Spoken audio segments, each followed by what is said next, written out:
Здравствуйте, меня зовут Васильева Алита, мне 6 лет. Я воспитанница сказки Купи. Я хочу вам рассказать сказку про рыбку.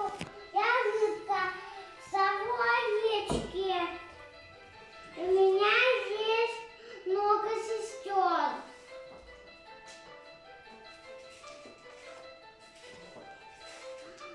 Тук подул, сильный ветер, волны зашумели. Мы с сестрами испугались и спрятались на дне.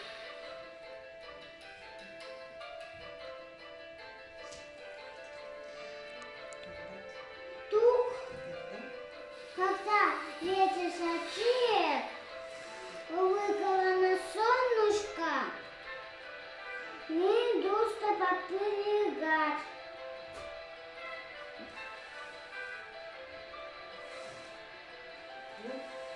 Мы, ну вот и сказки конец, а кто слушал, молодец.